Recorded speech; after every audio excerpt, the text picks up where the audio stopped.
अस्सलाम वालेकुम स्टूडेंट्स, औज़ु बिल्लाहि मिनश शैतानिर रजीम, बिस्मिल्लाहिर रहमानिर रहीम।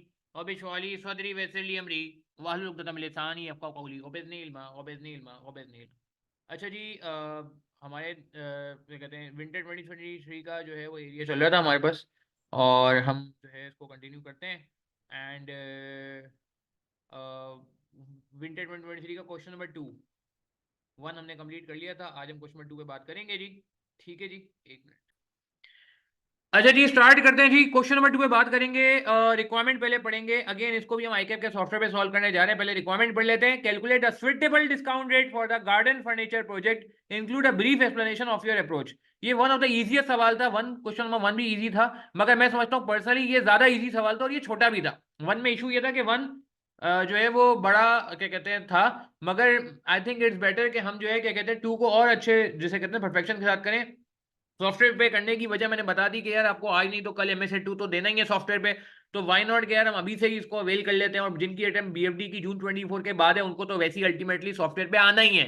तो इन एनी केस सबके लिए सॉफ्टवेयर आज नहीं तो कल रेलेवेंट हो ही जाएगा, हो ही जाएगा। ठीक है, तो रिक्वायरमेंट पे पहले सुटेबल डिस्काउंट रेट कह रहे हैं। डिस्काउंट रेट को हम क्या बोलते हैं? डिस्काउंट रेट को हम क्या बोलते हैं? डिस्काउंट रेट हमारी लैंग्वेज में वैक कहलाया जाता है, वैक कहलाया जाता है, कॉस्ट ऑफ कैपिटल कहलाया जाता है। ठीक है जी। और नीचे आ जाते हैं। नीचे क्या कह रहे हैं? नीचे वो सवाल था जो मैं बहुत अरसे से कह रहा था, कभी भी आ जाएगा, कभी भी आ जाएगा, कभी भी आ जाएगा। पहले मैंने कहा अब अगले टाइम में आ सकता है, फिर मैंने कहा उसके अगले टाइम में आ सकता है। फिर मैंने वो बात की जो मेरे एक टीचर कहा करते थे पास में, सरकाज़िम कहते थे, यार आज नहीं तो कल कभी तो आ ही जाएगा, मगर आना है। और ये आ गया, 2023 के विंटर में आ गया। Recommend with supporting calculation whether the new equipment should B leased और परचेज्ड। लीज और परचेज, लीज और बोरो का जो एरिया है वो आपका पेपर में टेस्ट हो गया। ठीक है जी। अच्छा, अगेन मैं स्क्रीन पूरी शेयर कर रहा हूँ ताकि आपको जो भी मैं काम करूँ वो सारा आपको नजर आ जाए। स्टार्ट करते हैं बात को जी। सॉफ्टवेयर पे हमने सॉल्व करना था, तो सॉफ्टवेयर मैंने जो है वो अपने पास ऑन कर लिया है। फोल्डर पे कल मैंने डाउनलोड कर लिया था जब क्वेश्चन 1 कराया था। असेसमेंट मास्टर में मैं क्लिक करूंगा तो ये चलना शुरू हो जाएगा। और ये फाइल भी इंपॉर्टेंट है क्योंकि इसमें आईडी और पासवर्ड जो है इनका मौजूद है। आगे ना आप लोगों से भी गुजारिश है, प्लीज यार ये कोशिश करें सॉफ्टवेयर पे कर लें। एक्सेल और सॉफ्टवेयर में बहुत फर्क है, मैं आपको बता रहा हूँ। जब तक आप खुद नहीं करेंगे सॉफ्टवेयर पे आपको पता नहीं चलेगा। ये कर लें तो बेहतर है उजैर, अगर कर लें तो बेहतर है। सही है। मैं समझता हूँ ठीक है, मतलब कुछ लोगों के लिए सॉफ्टवेयर अभी रेलिवेंट नहीं है, मगर आगे जाके तो होना ही है। तो बेहतर है कि यार कर लें। जब मैं सॉफ्टवेयर पे कर रहा हूँ तो यार आप भी कर लो ना, आपके टीचर कर रहे हैं सॉल्व। खैर, अच्छा तो मैं क्या कहता है, इसका आईडी पासवर्ड डालना है हमने सॉफ्टवेयर पे। सॉफ्टवेयर क्या कह रहा है हमसे जी? सॉफ्टवेयर हमें क्यों कैसा कह रहा है? ये लोडिंग पे जाएगा अभी।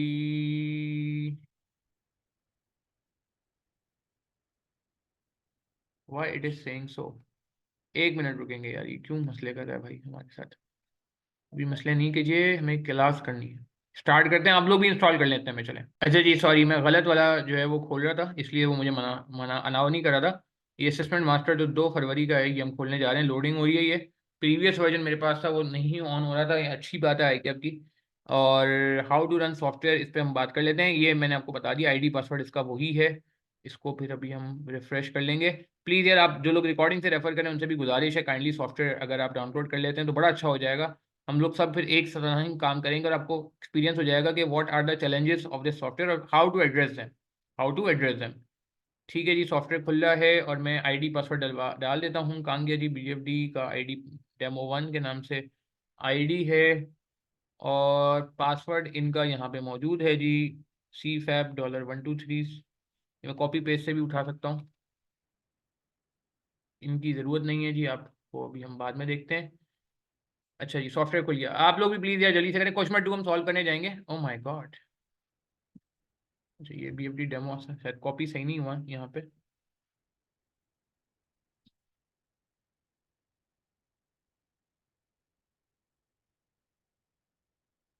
ठीक है जी, नाउ इट्स स्टार्टिंग।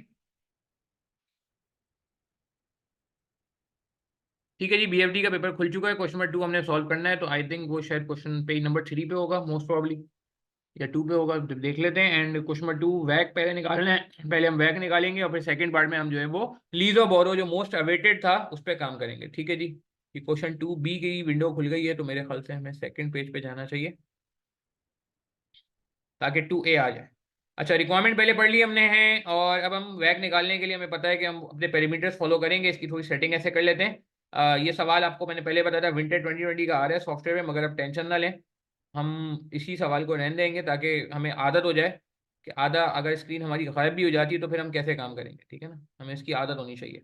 अच्छा जी, इसको मैं थोड़ा सा एक्सटेंड कर लेता हूँ ताकि प्रॉब्लम ना हो। रिक्वायरमेंट ये हमने, इसको हम बंद कर लेते हैं, रिक्वायरमेंट हमने पढ़ ली थी। सवाल पढ़ने जाएंगे। You work in the finance department of Malaro Limited. Malaro a privately owned manufacturing company that produces terracotta pots used for garden plants. The company has developed a strong customer base and exports to many locations worldwide. The factory is not currently at full capacity, and so the board have decided to diversify and are currently considering manufacturing garden furniture alongside pots. अच्छा, अब देखें please, बात को समझिएगा। हमारी company जो है वो क्या करती है जी, private manufacturing produces terracottas produced for garden plant. The company has developed a strong customer base and exposed to many locations worldwide. The factory is not working at full capacity, so the board has decided to diversify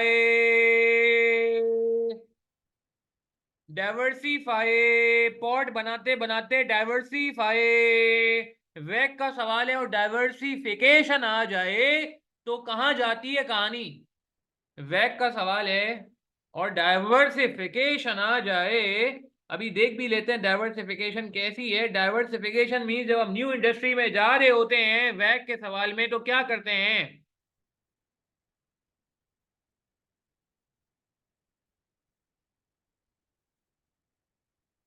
ji ji ji, ungear regear वाला scene, asset beta equity beta, ungear regear वाला scene आ जाता है। Very nice, बिल्कुल सही है। New industry में जा रहे हैं, बिल्कुल बिल्कुल रेहान, यही बात सही सही कह रहे हैं। लाइबा सही कह रहे हैं। अक्सा बिल्कुल सही कहा, न्यू इंडस्ट्री में जा रहे हैं तो अनगियर रीगियर ही कहीं हमारे जहन में होना चाहिए। नॉर्मली गैक के सवालों में ऐसा हो जाता है, रिक्वायरमेंट पढ़ लिए तो हमारा माइंड सेट, हमारा दिमाग अब वैक के मुताबिक चलना चाहिए। इन सेशन का मकसद सिर्फ सोल्यूशन कराना नहीं है, इन सेशन का मकसद ये भी है कि हम पेपर में किस तरह से अप्रोच करेंगे चीजों को। ठीक है, तो पेपर में हमारा दिमाग इस तरह ऑपरेट करना चाहिए ताकि कोई प्रॉब्लम ना हो। बुलेट बना लेते हैं जी, बुलेट बना लेते हैं ताकि प्रॉब्लम ना हो। आगे बढ़ेंगे जी, क्या कह रहे हैं हमसे, आगे हमसे कह रहे हैं कि भाई historically sorry, diversify and considering manufacturing garden furniture along side pots.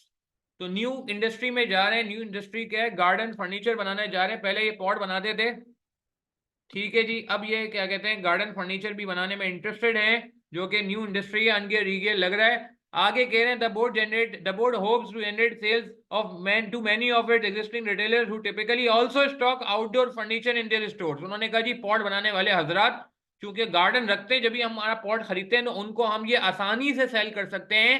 क्या कहते हैं, ये एक्सटेंशन कहलाती है, एक्सटेंशन स्ट्रेटजी कहलाती है। जो लोग एसपीएम पढ़ते हैं उनको ये बात पता है कि एग्जिस्टिंग कस्टमर से मजीद रेवेन्यू जनरेट करने के लिए हम ये टेक्निक्स यूज करते हैं, and this is one of the technique. थोड़ा बहुत एसपीएम का फ्लेवर भी आ रहा है जो कि आपको इंशाल्लाह एमएसए2 में हेल्प करेगा।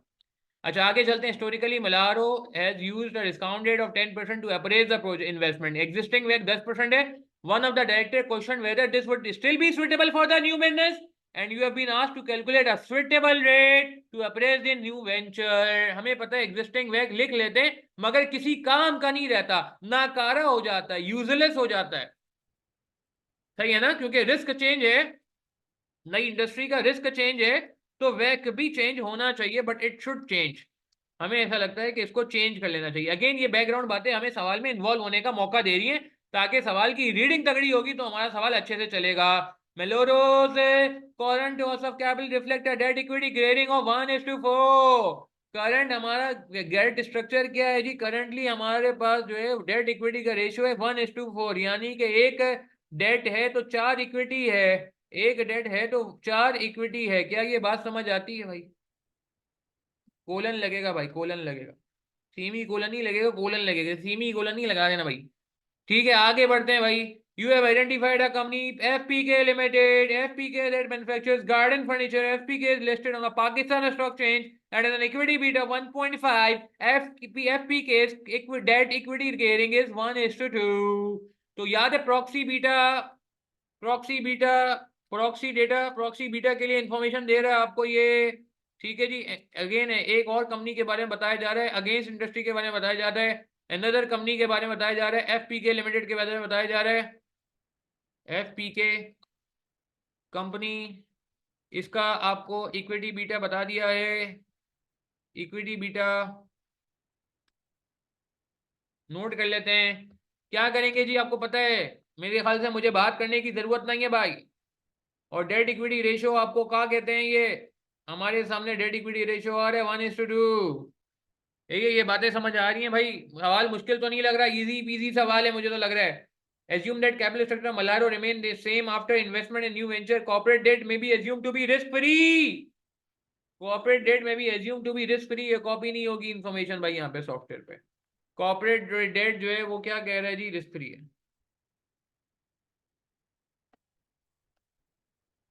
इससे क्या फर्क पड़ेगा? बात कर, इससे एक फर्क पड़ने का है, बताते हैं क्या। ठीक है जी। Last but not the least क्या कह रहे हैं? कॉर्पोरेट टैक्स 29% है, रिस्क फ्री रेट आरएफ भाई 7% है, average return Pakistan stock exchange RM जो है 15% है जी। तो ये क्या मेरे ख्याल से आई थिंक बगैर टाइम जाए कि requirement calculate suitable discount rate. Discount rate वैक निकालने के लिए क्या करते थे? याद करें, हम 4 बातें लिखते थे। वैक निकालने के लिए क्या करते थे? ई होना चाहिए, डी होना चाहिए, के ई होना चाहिए, के डी 1 - टी होना चाहिए। तो वैक हमारे पास रेडी हो जाएगा। 4 चीजें चाहिए, प्रेफरेंशियल इसमें नहीं है। यही करते थे, वैक की टेक्निक यही थी भाई, इंग्रेडिएंट बना लो। वो कह रहे कैपिटल स्ट्रक्चर सेम रहेगा, capital structure of Malaro remain the same. पहले क्या था? 1:2 नहीं था, 1:2 हमारा नहीं, पराया पराया सामने वाले का है। हमारा कितना है? हमारा 1:4 है बाबा। हमारा कितना है? 1:4। तो जरा 1:4 यानी कि इक्विटी 4 है तो डेट 1 है। डेट 1 है, 4/5 1/5 भी लिख सकते हो, 4 और 1 भी लिख सकते हो, मसला नहीं है। नो मसला, नो मसला, नो प्रॉब्लम, ना प्रॉब्लम। केई के लिए वेट करना पड़ेगा भाई, केई के लिए W1 आ जाएगा। केई के लिए कौन आएगा? W1 आ जाएगा। अच्छा, केडी 1 - टी निकाल सकते हो?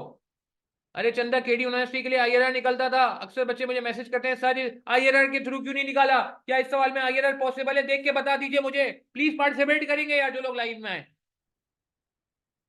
जो लोग लाइव में आए पार्टिसिपेट करिए जरा प्लीज।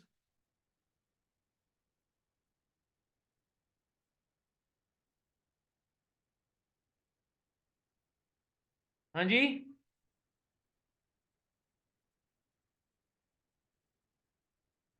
ठीक है जी।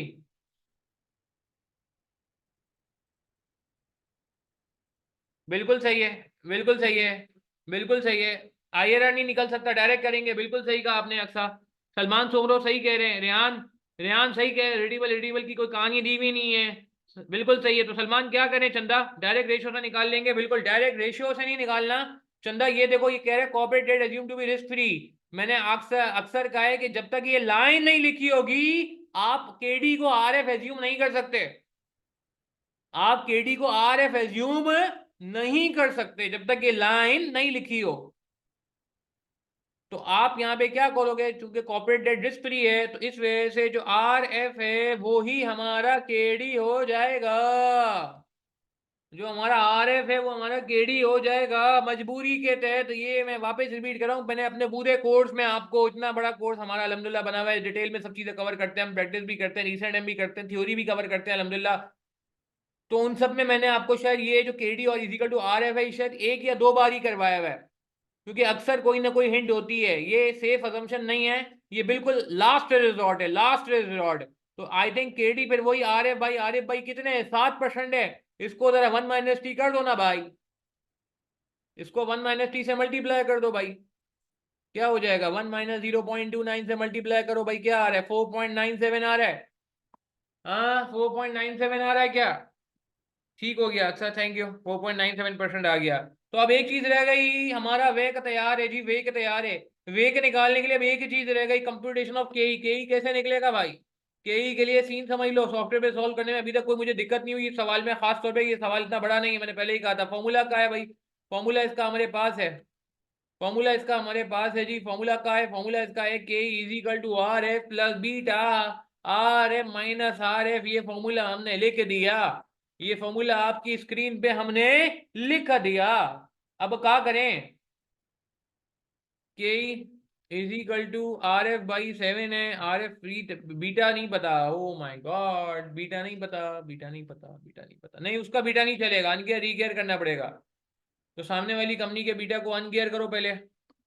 अनगियर प्लस रीगियर वाली एक्टिविटी शुरू होगी जो पहले आइडेंटिफाई करेगी। फॉर्मूला क्या है? Beta asset is equal to beta equity into E upon E plus D 1 minus T.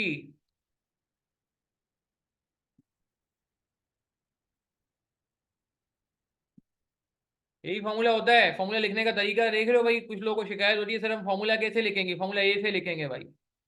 Formula आप ए से लिखेंगे भाई। ओरिजिनल लग रहा है ना भाई, जैसे रजिस्टर में लिखते थे वही से लिखना पड़ेगा भाई आप। तो बीटा एसिड हमारे को नहीं पता, बीटा इक्विटी हमारे को पता है जी, कितना था जी 1.5 इंटू ई upon E plus D 1 minus T. ई upon E plus D 1 minus T. E4 है। नहीं नहीं नहीं, अपना नहीं यूज करना, वो भाई अनकेयर कर रहे हैं। Ungear using other companies data, using other companies data, other company दूसरी कंपनी का डेटा यूज करना है भाई। ऐसा ही है।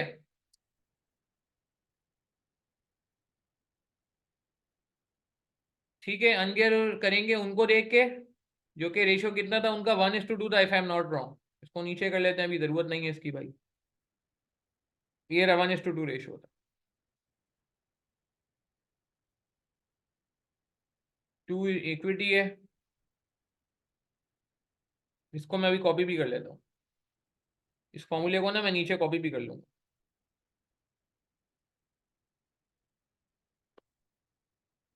1 माइनस 0.29। ठीक है जी। इस फॉर्मूले को मैं नीचे कॉपी भी कर लेता हूँ ताकि एक्सेल में डायरेक्ट सॉल्व हो जाए, कैलकुलेटर यूज ना करना पड़े। वैसे आप कैलकुलेटर भी यूज कर सकते हो, मसला नहीं है। क्या हो गया इसको, मना कर रही है मुझे, ये कह रहा है आपने सही फॉर्मूला नहीं लगाया। ओ भाई, ये यार, ये बड़ा डर लगता है, उल्टा सीधा यहाँ पे प्रेस हो जाता है ना सॉफ्टवेयर पे, सारा पानी फिर जाता है हमारे पास ना, सारा पानी फिर जाता है, सारी मेहनत आपकी ज़ाया हो जाती है।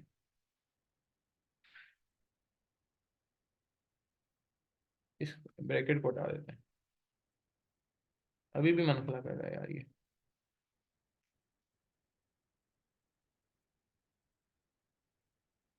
ओहो, चलो छोड़ो यार, ये मेरे ख्याल से तंग कर रहा है, इसको तंग करने दो। कैलकुलेटर में इससे पहले हो जाएगा सॉल्व मुझे लग रहा है। एक लास्ट ट्राई और कर लेते हैं।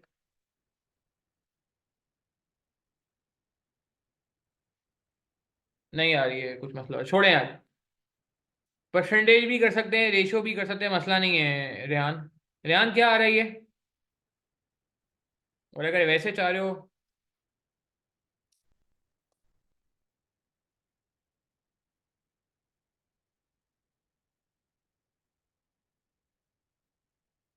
ऐसे चाह रहे हो जैसे मैंने ऊपर लिखा था, तो ऐसे लिख दो।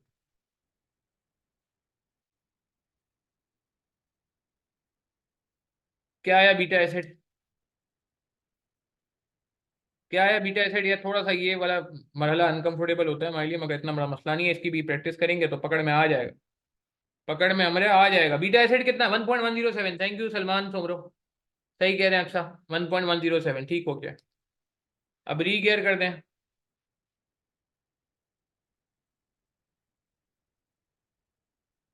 यूजिंग ओन फिगर्स, फॉर्मूला वापस वही डालेंगे, फॉर्मूला मैंने कॉपी कर लिया जैसे फिजिकल पेपर में करते थे।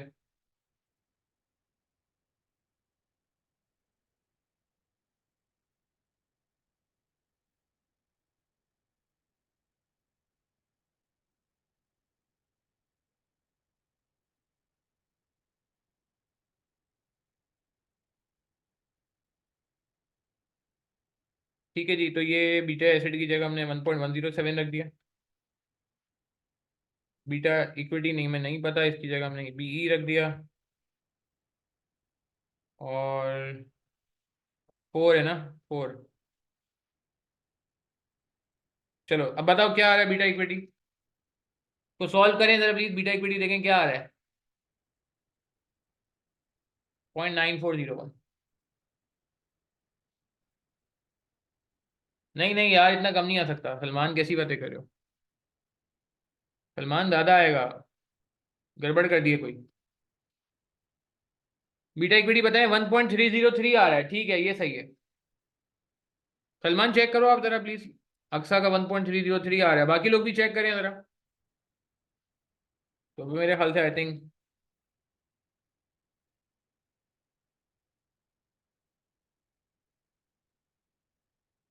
हम बहुत करीब आ गए, फॉर्मूला हमने लगा दिया। ठीक है, हाँ सही है।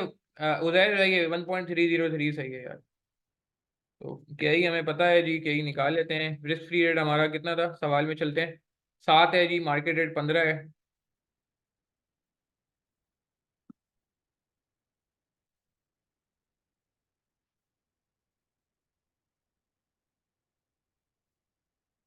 कितना आगे कही?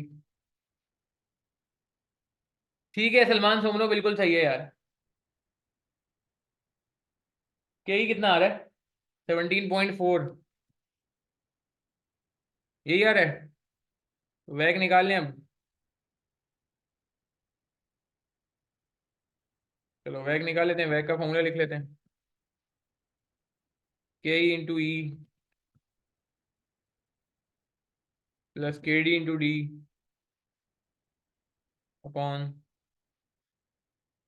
ई प्लस डी।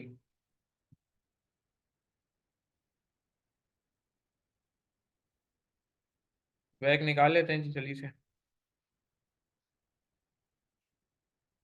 के ई की जगह हमने अब ये इंग्रेडिएंट देखे, हम रेडी हैं सारे।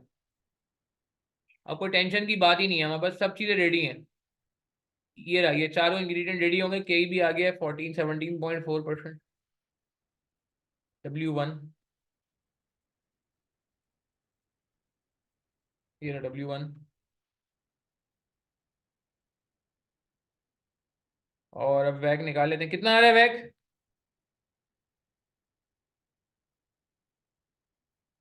वैक कितना आ रहा है?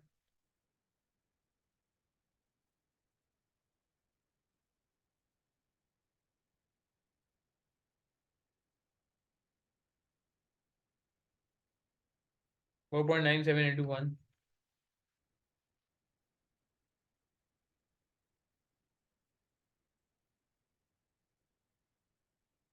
Divide by 4+1। टेंशन नहीं है, रेशियो में भी चला सकते हैं। ये मैं इसलिए जानबूझ के रेशियो में कर रहा हूँ, परसेंटेज में कन्वर्ट नहीं करा, ताकि गड़बड़ ना हो। तो वैक कितना हो गया?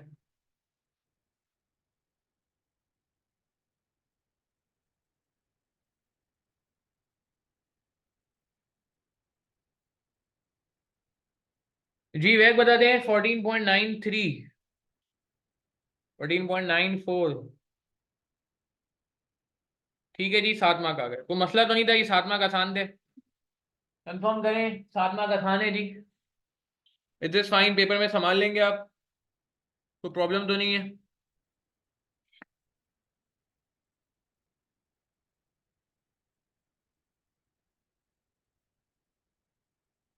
हम्म, इट इज फाइन। ठीक हो गया।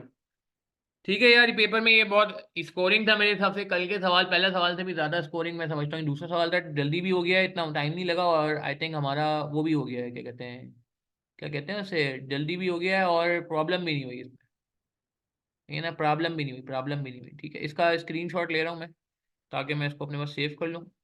आप लोग भी जरा इसको नोट कर लें जल्दी से प्लीज यार। सॉफ्टवेयर पे सॉल्व करेंगे तो ज्यादा अच्छा रहेगा यार। प्लीज यार सॉफ्टवेयर पे रखें, कोई सवाल है पूछ लें प्लीज यार, कोई सवाल है पूछ लें।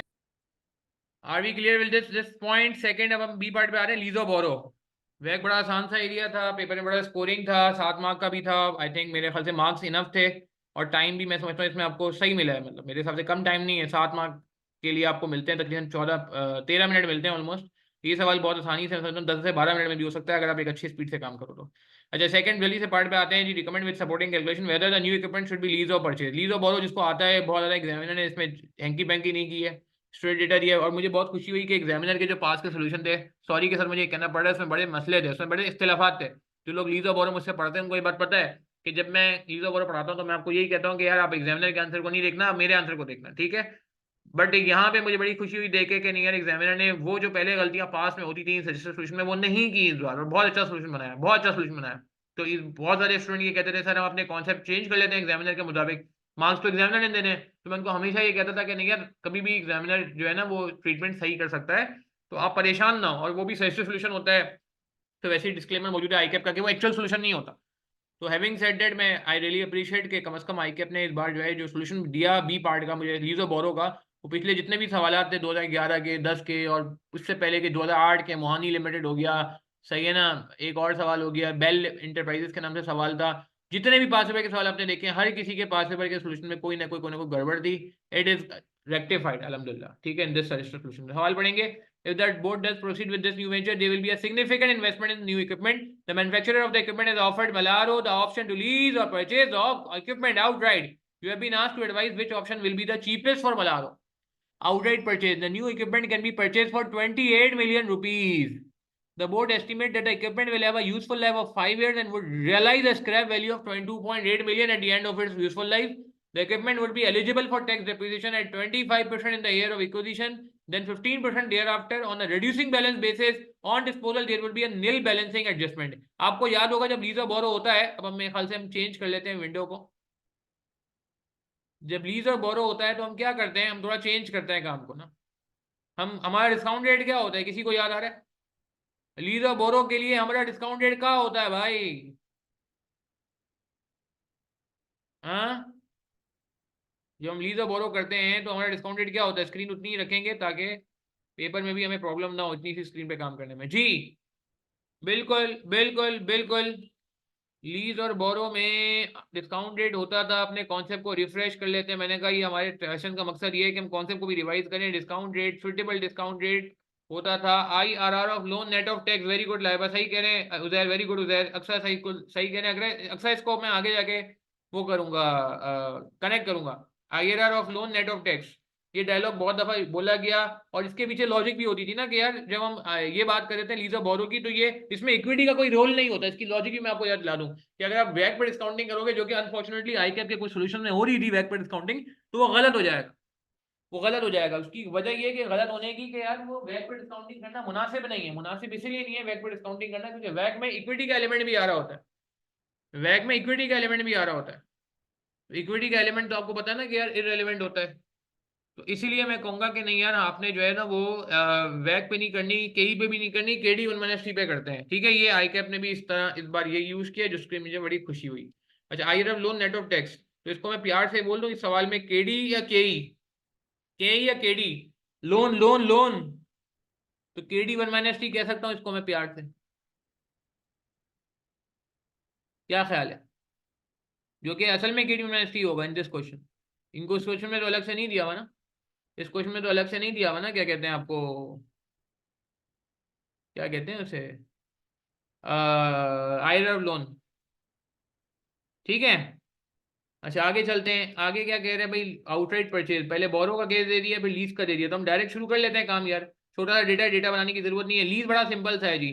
5 year lease comprising 5 annual payment 6 million in advance. The lease payment qualifies for tax relief on accrual basis, normal basis पे। ठीक है, और टैक्स सेम ईयर है तो वो मसला भी नहीं है। टैक्स सेम ईयर है ना भाई, payable in the year of expense. अच्छा, अब जल्दी से पहले बोरो देख लेते हैं, फिर लीज तो और छोटा सा है। तो बोरो ऑप्शन में हमारे पास क्या क्या आता है? बोरो ऑप्शन में हमारे पास जो है वो डेप्रिसिएशन आएगी क्योंकि बोरो करके हमने परचेज कर लिया है। तो उसमें ईयर 0, 1 2 3 4 5, कितने साल का है भाई काम? 5 साल का प्रोजेक्ट था ना भाई, तो 5 साल का ही होगा। 5 year लिखा हुआ भी है लाइफ। स्क्रैप वैल्यू 2.8 मिलियन है। तो हम पहले डेप्रिसिएशन ले लेते हैं। याद करेंगे, याद आ रही है बात? डेप्रिसिएशन कैसे निकलेगी भाई? रिड्यूसिंग बैलेंस में पहले साल 25% है और फिर 15% है। स्क्रैप वैल्यू कंसीडर नहीं होती रिड्यूसिंग बैलेंस में भाई, गलती नहीं कर देना, क्राइम हो जाएगा, क्राइम हो जाएगा। Scrap value will not be considered. Scrap value consider नहीं होती है। मेरी बात समझ आ रही है?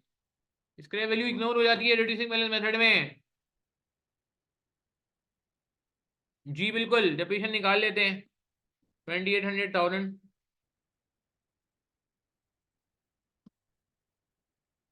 इंटू 0.25, पहले साल डेप्रिसिएशन ये होगा। अगले साल कैसे निकलेगा? अगले साल निकलेगा 2800,000 माइनस 700,000। इसका 15% कह रहा है ना, 15% कह रहा है, यही कह रहा है भाई। हाँ भाई, बात समझ आ रही है? आगे से कह रहे हैं 15% हो जाने का है भाई।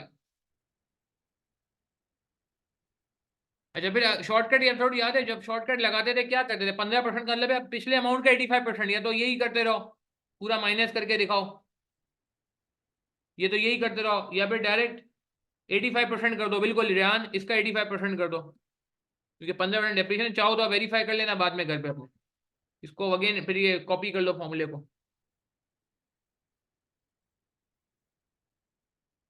ठीक है जी, बात समझ आ रही है? 28 million इज नॉट 2800,000। अच्छा, एक जीरो कम कर दिया मैंने। सही कह रहे हैं, 28 million में एक जीरो ज्यादा आएगा। Thank you Aqsa, now I think it's fine. तो ये भी फिर चेंज होने का यार। तो फिर ये डबल क्लिक करेंगे सही हो जाएगा, डबल क्लिक करेंगे सही हो जाएगा, डबल क्लिक करेंगे सही हो जाएगा, डबल क्लिक करेंगे सही हो जाएगा। Thank you Aqsa, you are right. नहीं नहीं, 15% लिखा हुआ है चंदा, उसकी बात माननी पड़ेगी। आई कैप ने थोड़ी गेम की है आपके साथ, कोई बात नहीं, छोटी मोटी बातें तो करता रहता ना आई कैप, थोड़ा बहुत मजाक मस्ती तो उसका भी हक है। अच्छा, फिर लॉस या गेन और लॉस एंड डिस्पोजल आएगा।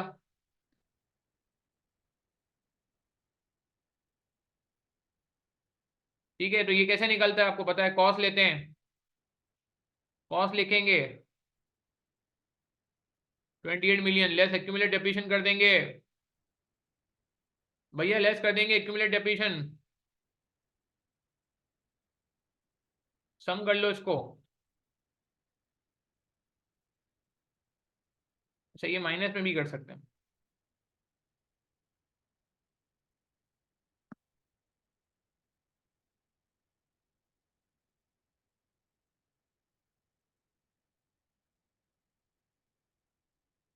ठीक है जी, एक्यूमुलेट डेप्रिसिएशन आ गया। फिर इसके बाद WDV निकाल लो। तो प्रोसीड, स्क्रैप वैल्यू से कंपेयर कर लें। स्क्रैप वैल्यू कितनी है? 28 लाख है। गेन आ रहा है लॉस आ रहा है? स्क्रैप वैल्यू कम है, तो इसको मुनासिब कर लेते हैं यार, ये बहुत गैर मुनासिब हो रहा है, इन सबको मुनासिब कर लेते हैं।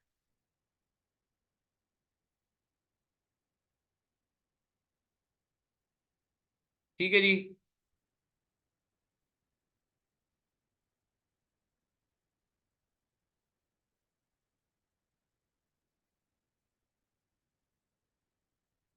ठीक है जी, लॉस आ रहे हैं कितना? ठीक है जी, लॉस ऑन डिस्पोजल।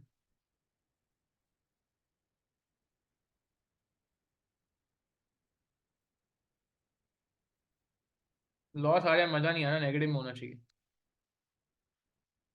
लॉस आ रहा है।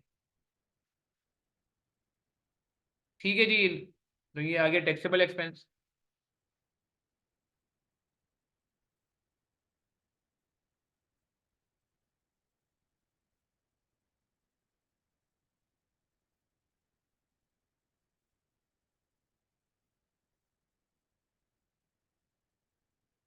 अब आपको याद होगा इससे क्या किया था। ठीक है, कोई मसला नहीं है, मगर ऐसा ये सॉफ्टवेयर में सॉल्व करेंगे तो भी देखें कोई जरूरत नहीं है ना, सॉफ्टवेयर में तो आपको पता है कोई मसला ही नहीं है अब। वो तो आपने रजिस्टर में सॉल्व किया होगा तो ऐसे ही किया होगा ना, अगर कोई सॉफ्टवेयर में सॉल्व करे फिर तो एक्चुअल फिगर पे काम कर सकता है, क्या ख्याल है? फिर भी आप सही कह रहे हैं, उसमें भी हम 1000 कॉमन ले सकते हैं, यू आर राइट। थोड़ा सा सवाल को फ्रेंडली करने के लिए मैं एग्री करता हूँ, सही है, you are right. Tax saving आ जाएगी। स्क्रैप को सेल प्रोसीड यार, नहीं देखो, स्क्रैप का मतलब क्या होता है उधर?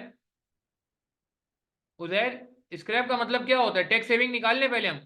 अक्सर ऐसे तो नहीं एडबैक कर सकते ना, पहले टैक्स सेविंग निकाल लेते हैं 29% पे। हाँ उधर मेरी बात समझ आ रही है मैं क्या कह रहा हूँ? हाँ, लास्ट में जो अमाउंट है 2800 सवाल से उठाई है, ये रही 2.8 मिलियन। ये देखो ये दी हुई, कोई इन्फ्लेशन रिलेशन नहीं है तो कोई एडजस्टमेंट करने की जरूरत नहीं है, इन्फ्लेशन होता था तो एडजस्टमेंट कर लिया करते थे, याद याद करें। तो यार हम एज्यूम करें कि एसिड की वैल्यू 5 साल बाद इतनी हो गई है भाई, एसिड की वैल्यू बाद में इतनी हो गई है, एसिड की वैल्यू। हाँ, बात समझ आई? और ये हमारे पास इतने का बिकेगा तो लॉस हो गया ना बाकी भाई। तो टैक्स सेविंग निकाल लेते हैं, माइनस का साइन लगा देंगे ताकि प्लस में आ जाए आंसर। अच्छा, मैं दो ऑप्शन दूंगा आपको, याद करें। मैं आपको दो ऑप्शन दे रहा हूं, याद करें। इसी को आगे चलाएं, एड बैक करते डेफिनेशन वगैरह। हाँ, इसी को आगे चलाएं, एड बैक करते डेफिनेशन वगैरह, ये ज्यादा बेहतर रहेगा। या इसका टैक्स सेविंग लेके कैश फ्लो अलग बनाएं। याद करें, दोनों दोनों ट्रीटमेंट मैंने सिखाए हैं आपको, दोनों ट्रीटमेंट मैंने सिखाए हैं, कौन से ट्रीटमेंट में चलना है, चाहिए अलग अलग वाले चलें या इसी को चला लें? हाँ, ये अलग अलग वाला चलाना है या एक साथ वाला चलाना है? मुझे कोई इशू नहीं है, आपको किसमें कंफर्ट है? हाँ, बाकी लोग भी यार पार्टिसिपेट करें। कुछ लोग के जवाब आ रहे हैं, अलग अलग वाला कह रहे हैं, कुछ लोग एक साथ वाला कह रहे हैं, कुछ लोग वही जवाब वापस दे रहे हैं। ओ भाई, बाकी लोग भी बता दो यार। याद नहीं आ रहा बाकी लोगों का। अच्छा चलो एक काम करते हैं उधर, मैं पर्सनली चाहूंगा कि अलग अलग वाला करते हैं, क्योंकि एक साथ वाला तो हमने बहुत किया है, कल के एनपीवी के सवाल में भी एक साथ किया था, एड बैक कर दिया था ना। तो लेट्स मेक इट एक अलग बनाए, कैश फ्लोज। ठीक है, कैश फ्लोज का अलग बना लेते हैं, कोई मसला नहीं है यार, टेंशन ना लें, खैर हो गई।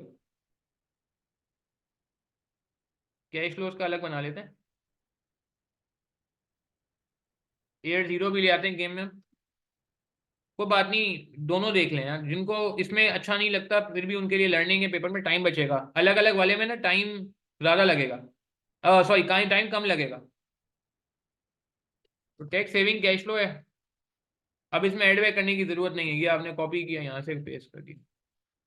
ठीक है, फिर उसके बाद आपने क्या किया, ये क्या कहते हैं उसे, एसेट ले लें, एसेट, एसेट ले लें, एसेट।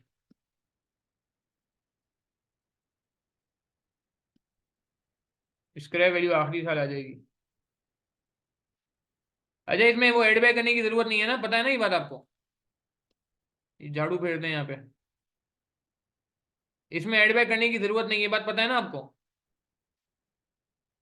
अच्छा, इसको कॉपी भी करते जाए ना, जो काम होता जा रहा है इसको कॉपी करते जाए, ये ना हो कि भूल जाए, क्योंकि असल जो एग्जाम में मार्क्स मिलेंगे वो इसको देख के मिलेंगे।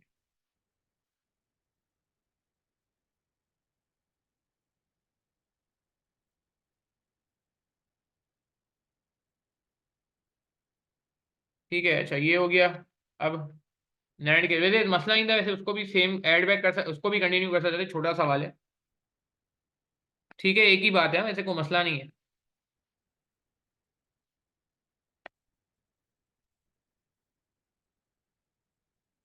ठीक है जी, नेट कैश फ्लो आ रहा है,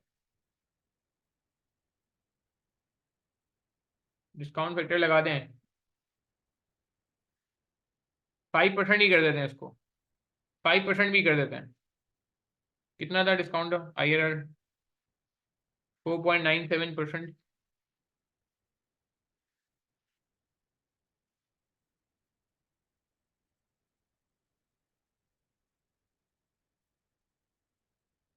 5%, 1/1.05 की पावर 1।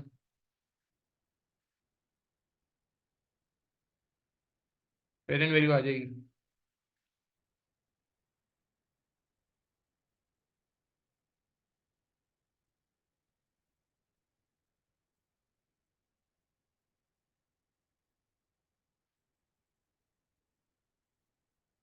ठीक है जी,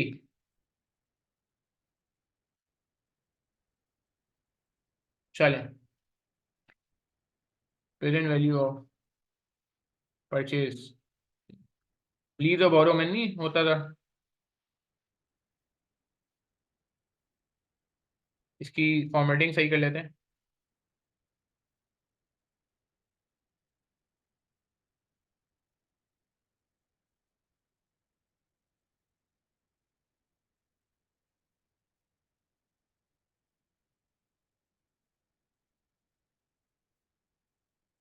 वो करते हैं अभी सही। अरे यार,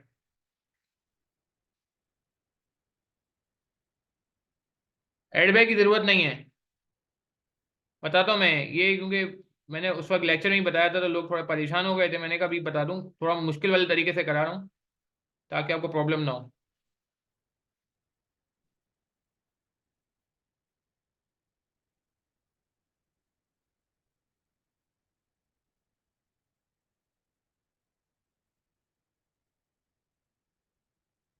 ठीक है जी, 19.536 आ रहा है। रेहान मुझे एक बात बताओ, डेप्रिसिएशन कैश है नॉन कैश है, मुझे बस ये बता दो। दूसरा तरीका भी कर सकते हैं, दूसरा तरीका मैं बता देता हूँ, चलो पहले एक तरीका समझ लो फिर मैं दूसरा तरीका ही बताता हूँ। अच्छा पहले देखें, जिन लोगों ने मुझे चाह रहे थे एडबैक ना करूँ उनको ये क्लियर है। रेहान मैं एडबैक वाला तरीका भी बता देता हूँ, रुको जाओ 2 मिनट सबर करो। ताकि दोनों ऑडियंस खुश हो जाए। मगर पेपर है मेरी लाइकनेस इस तरीके पे, क्योंकि इसमें टाइम थोड़ा कम लगता है, हमें वो तरीका फॉलो करना चाहिए इसमें टाइम कम लगे ना, क्योंकि हमारा अल्टीमेट ऑब्जेक्टिव ये भी है कि जल्दी हो पेपर। दूसरा तरीका ये, रेहान मैं एक काम करता हूँ, रेहान गौर से देखना, जो तुम कह रहे हो ना मैं वो बात कर लेता हूँ। ये देखना, मैं अभी ये यहाँ तक मैं एज्यूम कर रहा हूँ सबको क्लियर है बात ना। अब मैं रेहान तुम्हारे लिए कर रहा हूँ, या ये जो लोग मुझे कह रहे थे कंटिन्यू कर लो, उदय तुम्हारे अभी इसमें जवाब आ गया। उदय तुम भी यही कह रहे थे ना कंटिन्यू करने को, तो फिर मैं क्या करूंगा देखना जरा गौर से। मैं एक ही फॉर्मेट कंटिन्यू करूंगा, मैं एक ही फॉर्मेट कंटिन्यू करूंगा, ठीक है।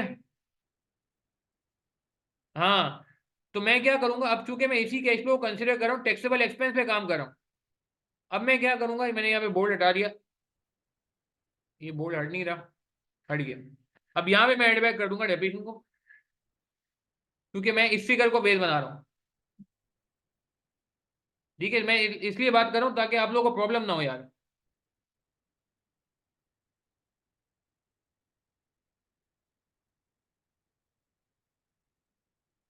टैक्स सेविंग क्यों नहीं आ रही? टैक्स सेविंग पहले साल नहीं है क्या? 2030 है ना यार।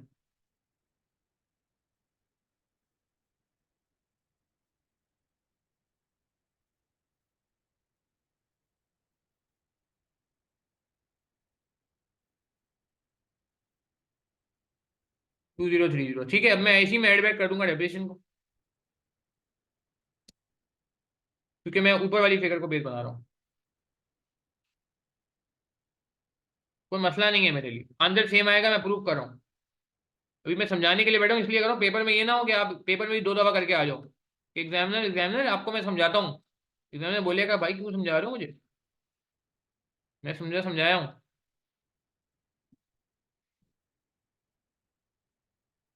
ये सही ना कॉपी नहीं हुआ आई गेस, जैसे वो लिंक लगा हुआ था ना। हाँ भाई बात समझ आ रही है? उधर ये क्लियर हो रहा है? अब मैं ऐसे ले लूंगा, आंसर सेम आएगा, गारंटीड सेम आएगा।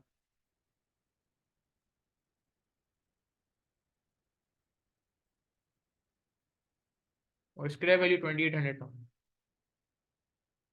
वो मैंने चूंकि कंटिन्यू वहां पे मैंने क्या किया, काम अपना काम छोटा कर दिया। मैंने कहा भाई कैश फ्लो हमारे पास आ गया, डायरेक्ट काम की फिगर आ गई, मैंने कहा बस डायरेक्ट उस पर काम करो। अब मैं यहाँ पे कर रहा हूँ, नहीं यार मैंने कहा नहीं यार सब चीज़ों पे वो एक ही फॉर्मेट चलाता हूँ, तो मैंने टैक्सेबल से जैसे नॉर्मल एनपीवी के सवाल में करते हैं, ये वो तरीका है जो कि कल देख चुके थे। ये देखो वही फिगर आ रही है, डिस्काउंट फैक्टर प्रेजेंट वैल्यू, ये मैं ऊपर से कॉपी कर लेता हूँ फॉर्मूला, फॉर्मूला कॉपी कर रहा हूँ, फिगर कॉपी नहीं कर रहा हूँ। ये बिल्कुल एग्जैक्ट फिगर बन रही।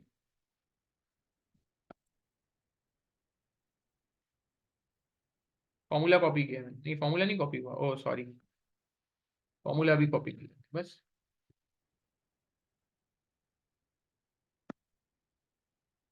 ये लो जी, सेम आंसर आ रहा है जी, बिल्कुल सेम आंसर आ रहा है। तो कहने का मतलब है पेपर में आप टाइम बचाएं यार, कोशिश करें। दो तरीकों से तो हरगिज नहीं करना, ये ना हो कि आप दो तरीकों से करने बैठ गए।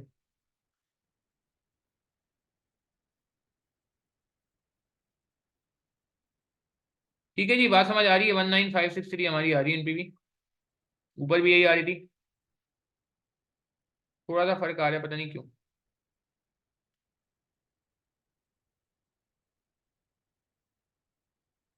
क्यों आ रहा है? अच्छा वो, ओके डिस्काउंट फैक्टर में मसला है, डिस्काउंट फैक्टर का फॉर्मूला कॉपी नहीं हुआ, डिस्काउंट फैक्टर का फॉर्मूला सही कॉपी नहीं।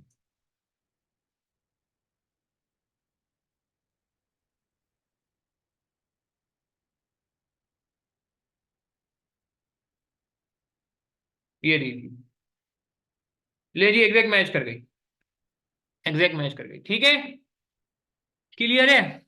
अभी मैंने बोरो कंप्लीट किया, लीज भी दिखाए थे, मगर पेपर में मैंने आपको कहा कि आप एक ये वाला फॉलो करना है। इसमें क्या किया मैंने, हमारे मतलब की चीज आ गई थी ऊपर, हमारे मतलब की चीज आ गई थी, कैश फ्लो आ गया था, टैक्स सेविंग असल में कैश फ्लो है। मेरी बात समझ आ रही है? हमने क्या किया शॉर्टकट मेथड में, क्या किया कि एक दफा कैश फ्लो आ गया था। अक्सर आपको क्लियर है ये बात, क्योंकि आप भी सेपरेट की बात कर रहे थे। रेहान आपको क्लियर है? रेहान मुझे कंफर्म करें आपको क्लियर है? उजैर आपको क्लियर है कि देखो हमने यहाँ पे टैक्सेबल कैश फ्लो वाली फिगर निकाली, ये मेरा कैश फ्लो था तो मैं डायरेक्ट इसको कैश फ्लोज में ले गया, कैश फ्लोज में ले गया, कैश फ्लोज में। ठीक है। अगर अच्छा आपका सवाल है explanation for new back in requirement A can be the new rate is adjusted back.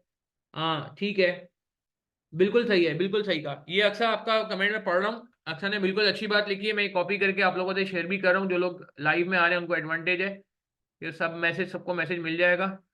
जो इन्होंने कहा बिल्कुल अच्छा कमेंट किया है। बाकी मैं लोगों के लिए रीड कर लेता हूँ जो लोग रिकॉर्डिंग से रेफर करें। एक्सप्लेनेशन फॉर न्यू वैक in requirement A can be the new rate is adjusted for the risk in the garden furniture industry. New rate is adjusted for the risk in garden furniture industry and thus is more appropriate for the evaluation of the diversification to ensure the risk of new industry is considered and a more accurate result is achieved। बिल्कुल सही बात की कि risk अच्छे से incorporate हो जाए discount factor में, this is the ultimate objective. अच्छा अब जल्दी से हम आते हैं, आई थिंक बगैर मजीद टाइम लगाए और फिर ये सवाल भी खत्म हो जाएगा और हमारा सेशन भी खत्म हो जाएगा। क्या कह रहे हैं, lease Malaro could lease the equipment and 5 year lease comprising 5 annual payment of 6 million payable in advance. Advance का मतलब है पहला लीज रेंटल 0 पे होगा, 1 पे नहीं होगा। पहला लीज रेंटल 0 पे होगा, 0 पे। लीज ऑप्शन, लीज ऑल्टरनेटिव, पहला जो है वो कहां से होगा भाई, पहला जो है ना डायरेक्ट हम कैलकुलेशन पे आ जाते हैं इसकी, हम डायरेक्ट कैलकुलेशन पे आ जाते हैं इसकी। तो हमने कहा भाई पहला जो है ना 1 से लेके 0 से 5 रेंटल होगा भाई, 0 से 5 रेंटल होगा फिर। और टैक्स सेविंग कब से, 0 से 5 नहीं, sorry sorry sorry sorry sorry, 0 से 4। एयर 1 का रेंटल 0 पे आ जाएगा, एयर 2 का रेंटल 1 पे आ जाएगा, एयर 3 का रेंटल 2 पे आ जाएगा, एयर 4 का एयर 3 पे आ जाएगा और एयर 5 का रेंटल एयर 4 पे आ जाएगा, 4 पे आ जाएगा। ठीक है, तो रेंटल्स के लिए आप यही लिख दें भाई। ठीक है, कितने का रेंटल है, रेंटल है 6 million का। एग्जैक्ट फिगर पे काम कर लेते हैं क्योंकि ऊपर भी एग्जैक्ट फिगर ले ली थी हमने।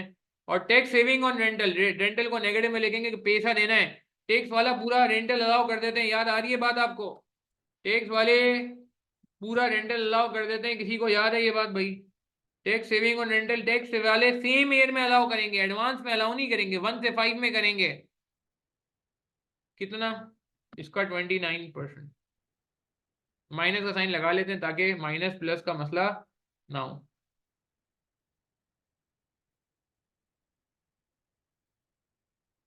ठीक है जी, डिस्काउंट फैक्टर लगा देंगे 1 से। ये इसका डिस्काउंट फैक्टर कैसे निकलता था, याद करें, 0 से 4 का डिस्काउंट फैक्टर कैसे निकलता है। पहले 1 से 4 का डिस्काउंट फैक्टर निकालेंगे, 1 से 4 का डिस्काउंट फैक्टर निकालें। शाबाश, क्या आता है, 3.546 आता है, 3.546 आता है। इसमें ऐड कर लेंगे डिस्काउंट फैक्टर फॉर ईयर 1, यही करते थे, ईयर 0 सॉरी। तो क्या आ जाएगा,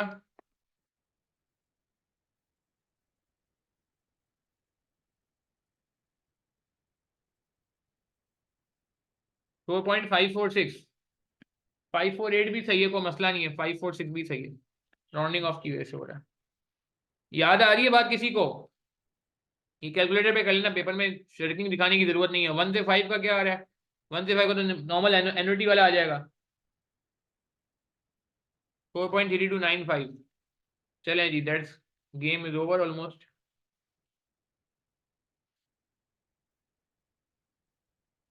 प्रेजेंट वैल्यू आ जाएगी।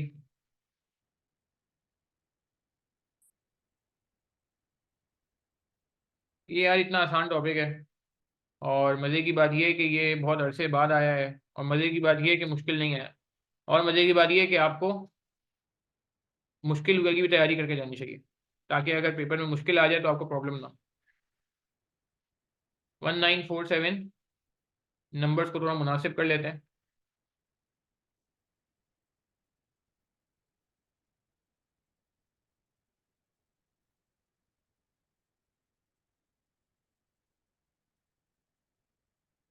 ठीक है जी, तो कौन बेहतर है, लीज बेहतर है बोरो बेहतर है। भैया लूज लीज बेहतर है बोरो बेहतर है, कहाँ बेहतर है। हाँ भाई 19536।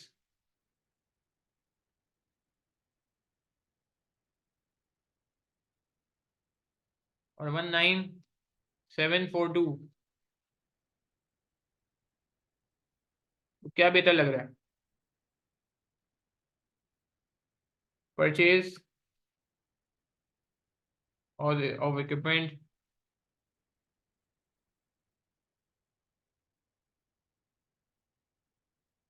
इज बेटर, मगर इसमें एक बड़ी अच्छी बात करनी पड़ेगी अब।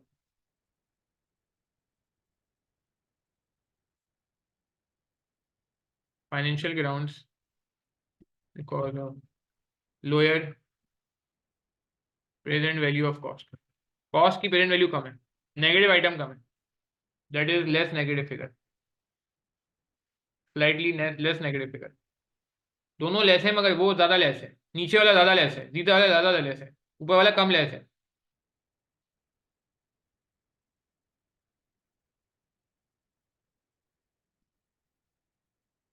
ठीक है। हाउएवर हाउएवर इसमें एक बड़ी इंपॉर्टेंट बात करनी है, मगर यार एक और बात का भी ख्याल रखें, बहुत ज्यादा फर्क तो नहीं है यार। However we should also consider the fact, ये बात देखें इंपॉर्टेंट है, that the difference between two option is very minute, that is कितना है डिफरेंस, निकालें जरा डिफरेंस, हम इसको कॉपी करते हैं जरा, कॉपी करते हैं जरा, कितना डिफरेंस आ रहा है जरा देखिएगा।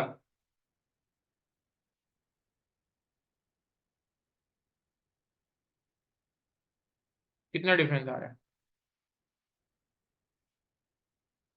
2,06,000 का खाली, परसेंटेज में निकालें अगर हम, 1% डिफरेंस भी नहीं है, 1.06%।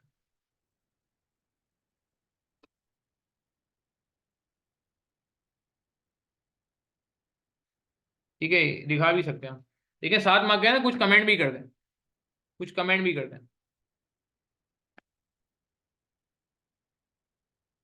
परचेज और लीज, वर्डिंग में सवाल से लिंकअप कर रहा हूँ, इसलिए परेशान नहीं होइएगा, वर्डिंग से मैं सवाल की लिंकअप वर्किंग लेके चल रहा हूँ।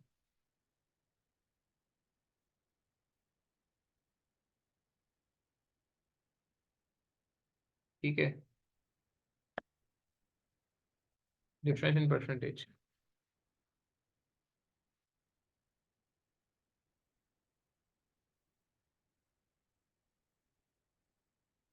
तो factors such as scrap value is uncertain, therefore scrap value, tax rate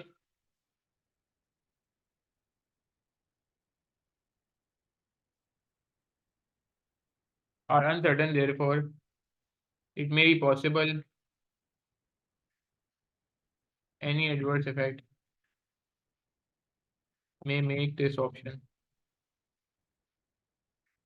unfeasible। मेरी बात समझ आ रही है मैं क्या कह रहा हूँ? देखिए थ्योरेटिकल एस्पेक्ट भी कवर करना जरूरी है। 1.06, 1.06 ना, हाँ 1.06, सॉरी मैंने 1.6 लिख दिया, नहीं 1.06, 1% ही हो गया ऑलमोस्ट, बिल्कुल सही है, थैंक यू साहब। Factors such as scrap value and tax rate are uncertain, therefore it may be possible that any adverse effect may make purchase option unfeasible. अगर ये देखो ना, स्क्रैप वैल्यू अगर आपको नहीं मिले 28 लाख रुपए, 2 मिनट के लिए मान लो आपको ये 28 लाख रुपए नहीं मिले, ये जीरो हो जाए तो क्या होगा? ये देखो तो नेगेटिव हो गई फिगर, नेगेटिव हो गई फिगर। 28 लाख क्या, ये अगर सिर्फ 2 मिलियन भी हो गए ना, यानी कि 8 लाख कम मिले पैसे, तो भी आप देखो ये क्या होने लगेगा, ये खराब हो जाएगा। 1 मिनट, ठीक है, एक वीडियो ज्यादा हो गया। देख रहे हैं आप, मेरी बात समझ रहे हैं? स्क्रैप वैल्यू अगर चेंज हो रही है तो देख रहे हैं इस पे बड़ा फर्क पड़ रहा है। तो ये एक फैक्टर है, डिस्काउंट रेट, टैक्स रेट का एक फैक्टर है, इन सब बातों को भी आपको कंसिडर करना चाहिए। Therefore on the other end less uncertainty is involve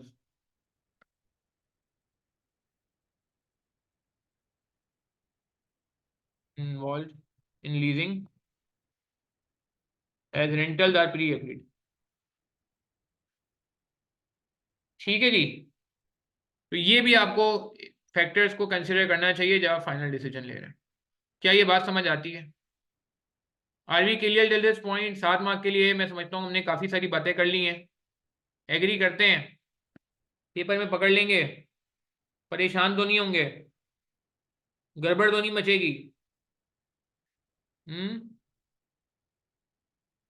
is this fine? चलें, इसको नोट कर लें प्लीज। कोई सवाल है पूछ लें, कोई सवाल है?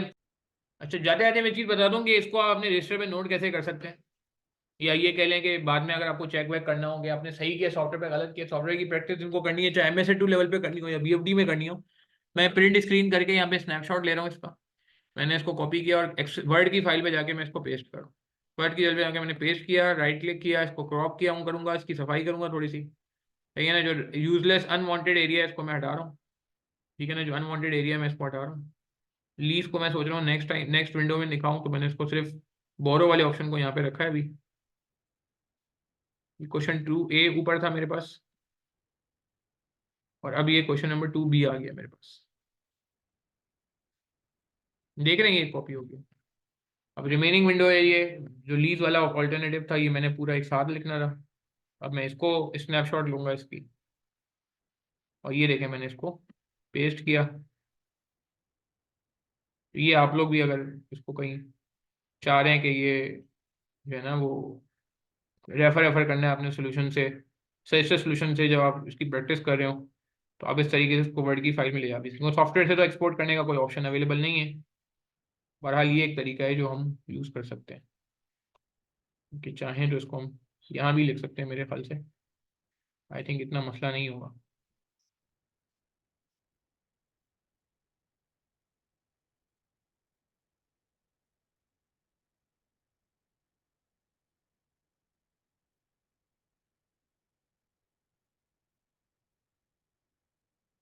बात समझ आ रही है?